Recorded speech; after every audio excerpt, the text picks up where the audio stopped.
Pero meron din ba siya? Wala nga. Hello! So, nandito tayo ngayon para ikabit natin yung K8 device. Okay? Newly K8 device sa ganitong klaseng top.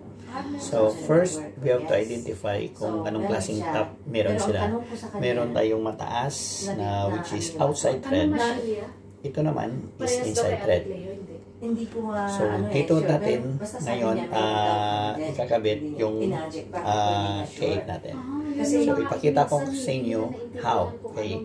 First, dahil dito is inside thread. Ang gagamitin natin is sa K8 po may dalawang diverter. Isang stainless steel at isang plastic. So, ang gusto ng may-ari is plastic gagamitin natin para may shower. Okay. Pero yung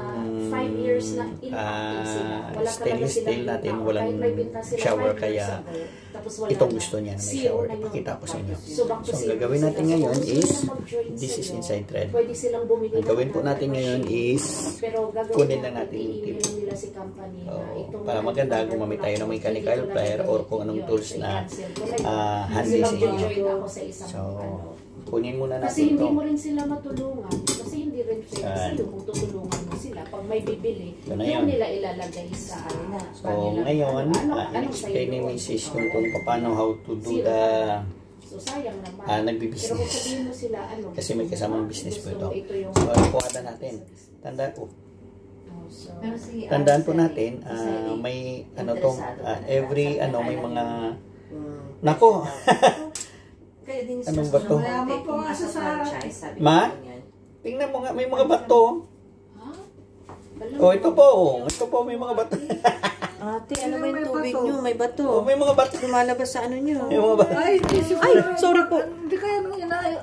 Ay, saan yung bato? Okay lang yan. Bato nga, ito. May nakita ko. So, mag-ingat po tayo kasi ito, may mga filter, may mga yung mga butas na to, okay lang yung bato kasi malalaki kaya na filtered.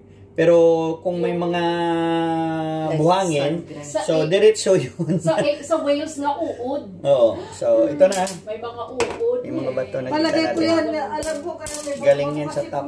So ang gagawin po natin ngayon, I didn't expect that. Ang gawin natin ngayon, isiguraduhin natin na may mga seal dito. So kunin natin yung seal.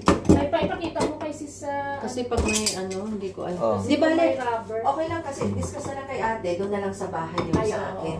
Para si ate maintindihan. So kunin muna natin yung seal. Kuha ko ng pliers. Sandali.